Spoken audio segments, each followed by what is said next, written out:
Programang ito ay rated SPG, striktong patnubay at gabay ng magulang ang kailangan. Hindi nga basta-basta makakatakas si David dahil hindi siya makakatakbo dahil sa sugat niya sa paa. Ang tanging magagawa niya na lang ay magtago sa mansyon hanggang sa isipin ni Ramon na nakatakas na si David at hahanap na lang si David ng pagkakataong makalabas ng mansyon kapag humupa na ang paghahanap sa kanya. Pero hindi ito mangyayari dahil batid ni Ramon na nasa mansyon pa rin si David. Si Ramon mismo ang makakahanap sa pinagtataguan ni David at doon ito nagtago sa kwarto ni Olga. Ngunit ano kaya ang hatol ni Ramon kay David? Papatayin niya kaya ito? Kung si Ramon lang ang masusunod ay gusto niyang patayin si David.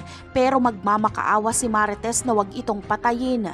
Nanginginig si David at makakaihi ito sa sobrang takot. Kasabay ng pagkabisto kay David ay lalabas na rin ang resulta ng investigasyon sa pagkamatay ni Camille. Matatandaan na nakalmot ni Camille si David bago ito bawian ng buhay. Ang tissue na nakuha sa kuko ni Camille ay match ang DNA nito kay David. Makikita din sa CCTV na tinakpan ni David ng unan si Camille para hindi ito makahinga. Kaya bagamat nakaligtas si David sa kamatayan kay Ramon ay sa kulungan naman ang kanyang bagsak. Umaasa si David na matutulungan siya ng tatay niyang pulis pero hindi na pala ito pulis. Magkakasama sila ni Rigor sa kulungan. Uusad na rin ang kasong isinampa ni Tinding kay Rigor.